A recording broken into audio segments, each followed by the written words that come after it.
குறிப்பாக தங்கத்தை விட வெள்ளியினுடைய ஏற்றம் வந்து அன்பிலீவபுளாக இருக்குது. என்னங்க தினமும் ஏறி இருக்குதுங்க, வேறு வழி கிடையாதுங்க, நம்ம இன்னைக்கு வாங்கியே தாங்க ஆகணும். இந்த நேரத்தில் போய் வாங்கினால் அதில் ஆபத்துகள் நிறைய இருக்குது. This festive season, travel the world with Grand Royal Tours. லட்சக்கணக்கான குடும்பங்கள், கோடிக்கணக்கான கனவுகள். தமிழ்நாடு அரசு ஒவ்வொரு குடும்பத்தினரும் கேட்கிறது, உங்க கனவு சொல்லுங்க. தமிழ்நாடு அரசின் வரலாற்று சிறப்புமிக்க முன்னெடுப்பு.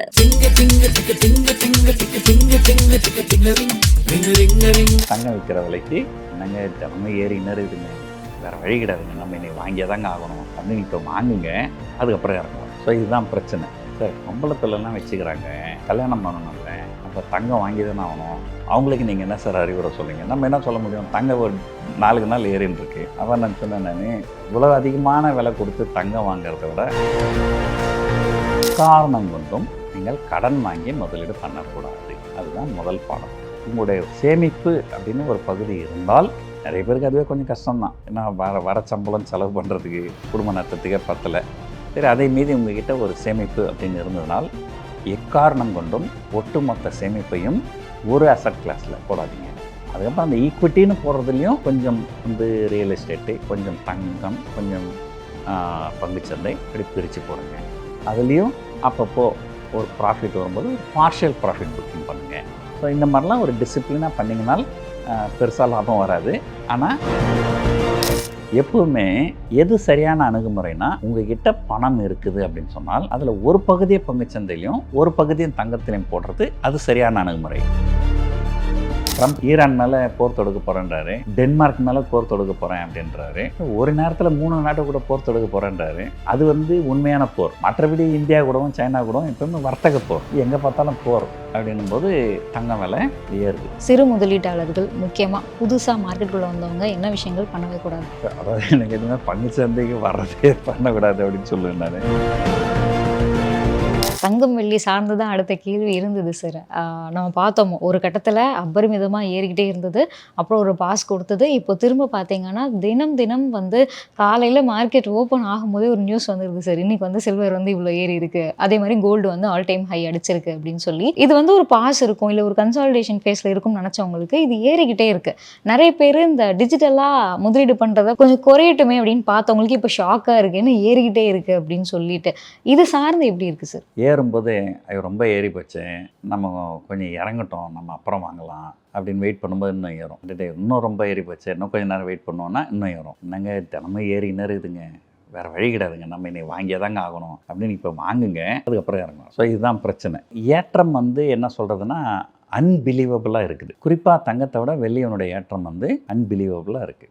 ராஜ்கோட் அப்படிங்கிற ஒரு ஊரில் கிட்டத்தட்ட 44 நிறுவனங்கள் வெள்ளியில் வந்து ஷார்ட் செல்லிங் பண்ணியிருக்கிறாங்க. ஒட்டுமொத்த தொகை வந்து கிட்டத்தட்ட 3500 கோடி. இந்த வெள்ளி ரொம்ப ஏற ஏற அவங்களுக்கு நஷ்டமாகி அந்த 44 நிறுவனங்களுமே தமிழில் வந்து மஞ்சள் நோட்டீஸ்னு சொல்லுவாங்க, பேங்க்ரப்சி ஃபைல் பண்ணிட்டாங்க. கிட்டத்தட்ட 3500 கோடி ரூபாய் லாஸ் ஆகிடுச்சு. அது அந்த அளவுக்கு ஏறுது. ஆனால் என்ன கேட்டிங்கன்னா, எது ஒன்றுமே ரொம்ப வேகமாக போகக்கூடாது. ரோட்டில் போகும்போது கூட மெதுவாக போகலாம், இல்லை ஜாக்கிங் போகலாம். ரொம்ப வேகமெல்லாம் ஓடினீங்கன்னா கீழே போகிறதுக்கு வாய்ப்புகள் இருக்குது. இதை காரில் போகிறீங்கன்னா ஒரு 70-80 கிலோமீட்டர் ஸ்பீடில் போகலாம். 200 கிலோமீட்டர் ஸ்பீடில் போனீங்கன்னா ஆக்சிடென்ட் ஆகிறதுக்கு வாய்ப்புகள் நிறைய இருக்குது. இப்போ இந்த தங்கம் வெள்ளி எல்லாமே 200 கிலோமீட்டர் ஸ்பீடில் தான் போயின்னு இருக்குது, புல்லட் ட்ரெயின் ஸ்பீடில் போயின்னு இருக்குது. அதனால் அது எப்போ கீழே விழும், எப்போ அடிபடும் அப்படின்னு தெரியாது. சிலருடைய அதிர்ஷ்டம் அடிபடாமல் கூட இன்னும் கூட மேலே போகலாம். ஆனால் அடிபடுவதற்கு வாய்ப்புகள் நிறைய இருக்குது. நீங்கள் புதிய முதலீட்டாளராக இருந்தால் இந்த இடத்துல தங்கத்திலே வெளி. ஆனால் நான் இதுதான் ஒரு 10 நாளாக ஒரு சில வாரங்களாகவே சொல்லின்னு வரேன். ஆனால் இன்னும் தொடர்ந்து ஏறிட்டு தான் இருக்குது. ஒரு அசட் ப்ரைஸு அதை வந்து 4 ஃபேஸ்ன்னு சொல்லுவாங்க. Pessimism, scepticism, optimism and euphoria. கண்டிப்பாக எனக்கு தெரிஞ்சு வெள்ளி தங்கம் எல்லாமே வந்து ஒரு ஈஃபோரிக் ஸ்டேஜில் தான் இருக்குது. ஆனால் அதனால் அது இறங்கணும் அப்படிங்கிற அவசியம் கிடையாது. ட்ரம்ப் எத்தனை நாட்டு கூட போர், வெனிசுலா உள்ளே போய் அந்த பிரசிடெண்ட்டே அரெஸ்ட் பண்ணின்னு வந்துட்டார். அது ஒரு ஏற்கனவே ஒரு போர் மாதிரி தானே. அதுக்கு அடுத்தது ஈரான் மேலே போர் தொடுக்க போகிறேன்றாரு, டென்மார்க் மேலே போர் தொடுக்க போகிறேன் அப்படின்றாரு. ஒரு நேரத்தில் 3 நாட்டு கூட போர் தொடுக்க போகிறேன்றாரு. அது வந்து உண்மையான போர். மற்றபடி இந்தியா கூடவும் சைனா கூடவும் எப்பவுமே வர்த்தக போர். பல நாடுகள் கூட இராணுவ போரும் பண்ணுறாரு, பல நாடுகள் கூட வர்த்தக போரும் பண்ணுறாரு. எங்கே பார்த்தாலும் போர் அப்படின்னும் போது தங்கம் விலை ஏறுது. நீங்கள் வந்து ஒரு நீண்ட கால முதலீட்டாளராக இருந்தால் நீங்கள் கண்டிப்பாக நீங்கள் வெயிட் பண்ணலாம். ஒருவேளை அது கீழே வராமலே போனாலும் வாங்காமே கூட இருக்கலாமே, அதில் என்ன தப்பு இருக்குது? வாங்கி ஆகணும்னு ஒன்றும் அவசியம் கிடையாதுல்ல சார். பொம்பளை பிள்ளைலாம் வச்சுக்கிறாங்க, கல்யாணம் பண்ணணும்ல, அப்போ தங்கம் வாங்கி தானே ஆகணும். அவங்களுக்கு நீங்கள் என்ன சார் அறிவுரை சொல்லுங்க? நம்ம என்ன சொல்ல முடியும்? தங்கம் ஒரு நாளுக்கு நாள் ஏறின்னு இருக்கு. அப்போ நான் சொன்னேன், நான் இவ்வளோ அதிகமான விலை கொடுத்து தங்கம் வாங்குறத விட தங்கமே வேணான்னு சொல்கிற தங்கமான மாப்பிள்ளை உங்களுக்கு யாராவது கிடைச்சா அவங்களுக்கு பொண்ணு கொடுங்க. இப்போ இருக்கிற மாப்பிள்ளைங்களாம் ரொம்ப புத்திசாலிங்க. பொண்ணு வந்து தங்கத்தோடு வந்தால் அது ஒன் டைம் இன்வெஸ்ட்மெண்ட் இன்கம் அது. ஆனால் பொண்ணு வேலைக்கு போனால் மாதம் மாதம் இன்கம் இருக்குது அப்படின்னாங்க. அதனால் பொம்பளை பிள்ளைங்களை நல்லா படிக்க வைங்க, நல்லா வேலைக்கு அனுப்புங்க. அதுக்கப்புறம் வேலைக்கு போகிற பொண்ணாக கேட்குற மாப்பிள்ளைக்கு, தங்கம் கேட்காத மாப்பிள்ளைக்கு பொண்ணை கொடுங்க. அதுதான் இப்போதைக்கு நம்ம பண்ண முடியும். இல்லைனா தங்கம் விற்கிற விலைக்கு இந்த நேரத்தில் போய் வாங்கினால் அதில் ஆபத்துகள் நிறைய இருக்குது. சரி, இது ஏன் இப்போ குறிப்பாக தங்கம் வெள்ளி பற்றி கேட்டே இருக்கும் அப்படின்னா, நீங்கள் சொன்ன மாதிரி கடந்த சில வருடமாக பார்த்தீங்கன்னா புதிய முதலீட்டாளர்கள் உள்ள நிறைய பேர் வந்து மார்க்கெட் நோக்கி வந்திருக்கிறத நம்ம வந்து பார்க்குறோம் சார். இப்போ என்ன அவங்களுடைய ரியாக்ஷன் என்னவா இருக்குது அப்படின்னா, ஒரு பக்கம் நான் வாங்கின பங்கோ இல்லை மியூச்சுவல் ஃபண்டோ குறைஞ்சிக்கிட்டே வருது, விலை குறையுது. இந்த பக்கம் பார்த்தா தங்கமும் வெள்ளியும் ஏறிக்கிட்டே இருக்குது. என்னால் வந்து இதை பார்த்துக்கிட்டு அமைதியாக இருக்க முடியல. இதை நான் விற்று இங்கே வெள்ளி வாங்கிறவா, இதை விற்று நான் வந்து டிஜிட்டல் கோல்டாக வாங்கிறவா, இந்த கேள்வி எல்லாருக்கிட்டையுமே இருக்குது. அப்புறம் தங்கம் தொடர்ந்து கீழே வந்துன்னு இருக்கும், அப்புறம் பங்குச்சந்தை தொடர்ந்து மேலே போய்கின்னு இருக்கும். எப்பவுமே அது வந்து ஒரு தவறான அணுகுமுறை. எது சரியான அணுகுமுறைனா, உங்ககிட்ட பணம் இருக்குது அப்படின்னு சொன்னால் அதில் ஒரு பகுதியை பங்குச்சந்தையிலையும் ஒரு பகுதியும் தங்கத்திலையும் போடுறது அது சரியான அணுகுமுறை. இல்லைன்னு சொன்னால் என்ன நடக்கும்னா, என்னைக்கு நம்ம நம்பிக்கை இழந்து பங்குச்சந்தைகளை விட்டு வெளியே வந்துட்டு தங்கத்தில் முதலீடு பண்ணுவோம். அப்போ என்ன பண்ணுவாங்க, ஒரு பட்ஜெட் வரும். பட்ஜெட்டில் ஃபைனான்ஸ் மினிஸ்டர் என்ன பண்ணுவாங்க, பங்குச்சந்தைலாம் ரொம்ப மோசமாக இருக்குது, அதனால் நான் பங்குச்சந்தைகள்லாம் டேக்ஸை குறைக்கிறேன்னுவாங்க. பங்குச்சந்தை ஏறிடும். தங்கம் வந்து நிறைய பேர் வாங்குறதுனால நமக்கு அந்நிய செலவினை நிறைய வருது, அதனால் தங்கத்துக்கு நான் இம்போர்ட் டேக்ஸ் 10% ஏற்றுறேன்னு சொல்லுவாங்க. அப்படி சொன்னால் என்ன நடக்கும்? தங்கம். அதுக்கப்புறம் என்ன பண்ணீங்க, தங்கத்துலேருந்து மொத்தத்தை விற்றுட்டு பங்குச்சந்தைக்கு போய்ங்க. அதுக்கப்புறம் பங்குச்சந்தை இறங்கிடும். ஆனால் அது வந்து ஒரு தவறான don't put all the eggs in one basket அப்படின்னு ஒரு பழமொழி இருக்குது ஆங்கிலத்தில். உங்களுடைய என்னதான் உங்களுக்கு நம்பிக்கை இருந்தாலும் உங்களுடைய ஒட்டுமொத்த சேமிப்பையும் ஒரு அசட் கிளாஸில் போடக்கூடாது. நீங்கள் கொஞ்சம் தங்கம் கொஞ்சம் பங்குச்சந்தை அப்படி தான் போடணும். பங்குச்சந்தை இது வந்து ஒரு சைக்கிள் தான். சில காலகட்டங்களில் ரியல் எஸ்டேட் நல்ல ரிட்டர்ன் கொடுக்கும், சில காலகட்டங்களில் தங்கம் நல்ல ரிட்டர்ன் கொடுக்கும், சில காலகட்டங்களில் பங்குச்சந்தை நல்ல ரிட்டர்ன் கொடுக்கும். அது நீங்கள் எல்லாத்துலேயும் கொஞ்சம் கொஞ்சம் போட்டு வச்சுருந்தீங்கன்னா ஒரு ஆவரேஜ் அவுட் ஆகிட்டு உங்களுக்கு ஓரளவுக்கு லாபம் வரும். அதை விட்டுட்டு இந்த குதிரை ஜெயிக்குது, அந்த குதிரை மேலே பணம் கட்டலாமான்னு அப்புறம் அந்த குதிரை போய்ட்டு இன்னொரு குதிரை வந்துடும். அது தவறான அணுகுமுறை. சரி, இப்போது பொதுவாக பங்கு முதலீட்டில் வந்து முதலீடு பண்ணும்போது ஒவ்வொருத்தங்களுக்கு வந்து ஒரு ஸ்ட்ராட்டஜி மாதிரி சொல்கிறாங்க இல்லையா. நீங்கள் வந்து முதலீடு பண்ணுறீங்க, அந்த பணம் வந்து ஒரு 30% வளர்ந்துருக்கு, இல்லை 50% ரிட்டர்ன்ஸ் கொடுக்குதுன்னும் போது நீங்கள் அப்போ வந்து வெளியில் எடுத்துருங்க, இந்த மாதிரி ஒரு அணுகுமுறையோடு போங்க அப்படின்னு சொல்கிறாங்க இல்லையா சார். இப்போ சில பேருக்கு பயம் இருக்குது, 50% போகும்போது இன்னும் 50% போகலாம் இல்லையா அப்படிங்கிற மாதிரிலாம் இருக்குது. அந்த மாதிரி நீங்கள் ஏதாவது ஒரு ஸ்ட்ராட்டஜி, ஏதாவது ஒரு 30% வந்தால் பணத்தை வெளில எடுத்துருங்க, 50% வந்தால் வெளில எடுத்துருங்க, இந்த மாதிரி வச்சுருக்கீங்க? இதுதான் வந்து ஒரு சரியான மெத்தட் அப்படிங்கிறது ஒன்று கிடையாது. இப்போ ஒரு உதாரணத்துக்கு சொல்கிறேன் பாருங்கள். ஒரு பஜாஜ் ஃபைனான்ஸ்னு ஒரு ஷேர் இருக்குது. அது ஒரு 10-12 வருஷத்துக்கு முன்னாடி 50 ரூபாயில் இருந்தது. அது இப்போ கிட்டத்தட்ட 50,000 ரூபாயில் இருக்குது. 50 ரூபாய் இந்த ஷேர் 100 ரூபா வந்த உடனே 100% லாபம் வந்துடுச்சு, நம்ம வெளியே வந்துடலாம் அப்படின்னு வந்து இருந்தீங்கனால நான் நடந்திருக்கோம். 100 ரூபாயிலேருந்து 50,000 போகிறது உங்களால் கேப்சர் பண்ணியிருக்க முடியாது. அதனால் ஒரு 30% லாபம் வந்தால் வெளியே வந்துடுறது அப்படின்னா, அப்போ என்ன ஆகும், நீங்கள் ஒரு 10 பங்குகள் வாங்குவீங்க, அதில் ஒரு 5 பங்குகள் வந்து 30% மேலே போகும், அதை ப்ராஃபிட்டை புக் பண்ணுவீங்க. மீதி 5% 30% இறங்கிட்டு இருக்கும். அப்புறம் தொடர்ந்து அது மீதி பங்குகள் இறங்கினே இருக்கும். ஒட்டுமொத்த போர்ட்ஃபோலியோ பார்த்தீங்கன்னா நீங்கள் லாஸில் இருப்பீங்க. ஸோ பொதுவாக வந்து எது லாஸ் கொடுக்குதோ அதுலேருந்து தான் நீங்கள் வெளியே வரணும், லாபம் கொடுக்கறத வெளியே வரக்கூடாது. எதுலேருந்து நீங்கள் வரலாம் அப்படின்னு சொன்னால் ஒரு பார்ஷியல் ப்ராஃபிட் புக்கிங் அப்படின்னு சொல்லுவாங்க. ஒரு பங்கு நீங்கள் ஒரு 100 பங்குகள் வாங்குறீங்க, 100 ரூபாய்க்கு வாங்குறீங்க, அது 200 ரூபாய் போயிடுச்சு.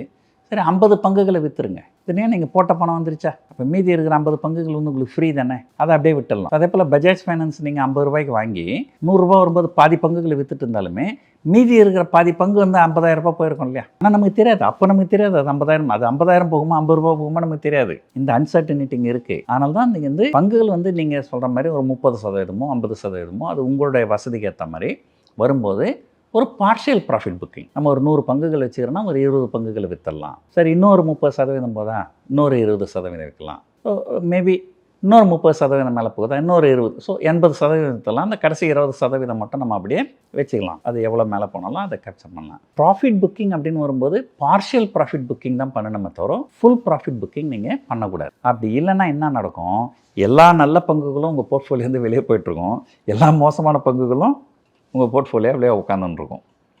இதுதான் வந்து நிறைய சிறுமுதல் ட்ரேடர்களுடைய நிலைமையாக இருக்குது இப்போது. அது வந்து பார்ஷியல் ப்ராஃபிட் புக்கிங் பண்ணுங்கள், தப்பு இல்லை.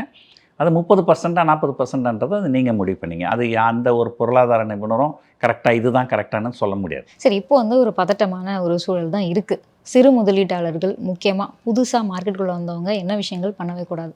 அதாவது என்ன கேட்டிங்கன்னா, பங்குச்சந்தைக்கு வர்றதே பண்ணக்கூடாது அப்படின்னு சொல்லுவேன் நான். என்னென்னா, நிறைய பேர் வந்து குறிப்பாக கரோனா வைரஸ்க்கு அப்புறம் பங்குச்சந்தைகள் தொடர்ந்து ஏற்றம் கண்டது.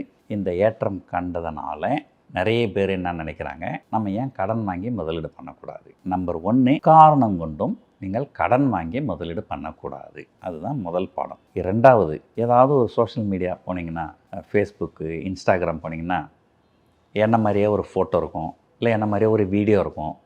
ஆர்டிஃபிஷியல் இன்டெலிஜென்ஸ் வச்சு போடுவாங்க. என்ன மாதிரி மட்டும் இல்லை, இந்தியாவில் பிரபலமாக இருக்கிற எல்லாருடைய ஃபோட்டோவையும் போட்டு, எல்லாருடைய வீடியோவும் போட்டு, நாங்கள் வந்து இந்த பங்குகளை வாங்க சொன்னோம், 4 ரூபாய்க்கு வாங்க சொன்னோம், இப்போ 400 ரூபா போயிடுச்சு.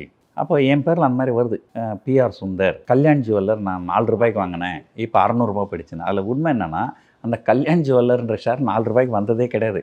அது குறைஞ்சபட்சமே 200 ரூபா தான். 200 ரூபாய்க்கு கீழே போகவே இல்லை. என்னென்னா, ஒரு சதுரங்க வேட்டை அப்படின்னு ஒரு படம், அதில் ஒரு வசனம் வரும். ஒருத்தனை ஏமாற்றணும்னு முடிவு பண்ணிட்டா அவங்ககிட்ட கருணை எதிர்பார்க்கக்கூடாது, அவனுடைய ஆசையை தூண்டணும். அப்போ பாருங்க, 4 ரூபாய்க்கு வாங்கணும், இப்போ 400 ரூபாய் ஆகிடுச்சு அப்படின்னா, கொஞ்சம் யோசனை பண்ணுறவங்க அது உண்மையிலே 4 ரூபா போச்சான்றது போய் செக் பண்ணி பார்த்தாங்கன்னா, என்எஸ்சி வெப்சைட்லையோ எத்தனை வெப்சைட்டில் கடந்த ஒரு வருஷத்தில் அதோட விலை எவ்வளோ இருக்கும்னு தெரியும். அதெல்லாம் பார்த்தாங்கன்னா தெரியும். ஸோ இந்த மாதிரி வந்து 4 ரூபாய்க்கு வாங்கினா 400 ரூபா போயிடும், 5 ரூபாய்க்கு வாங்கினா 500 ரூபா போயிடும் அப்படின்னு சொல்கிறவங்கலாம் ஏமாற்றுக்காரர்கள். உங்களுடைய ஆசையை தூண்டுறாங்க. ஒருத்தனை ஏமாற்றணும்னு சொன்னால் ஆசையை தூண்டணும்னு அந்த படத்தோட வசனம் வரும். அதே நான் இப்போ மாற்றி சொல்கிறேன்.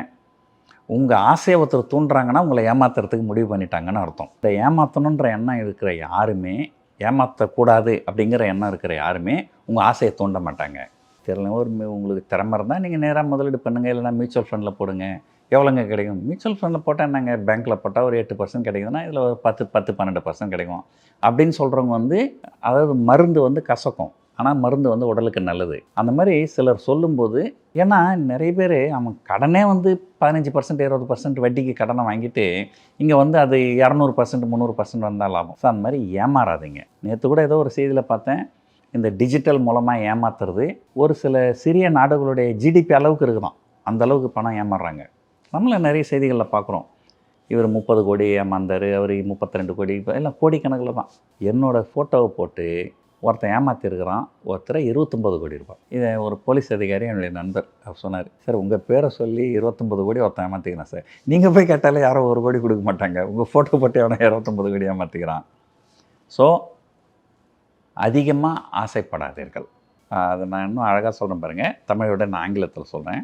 Many people think stock market is the solution for their financial problem, but they don't realize that stock market will add their financial problem. உங்களுடைய பொருளாதார பிரச்சனைகளுக்கு பங்குச்சந்தை தீர்வாக நினைக்காதீர்கள்.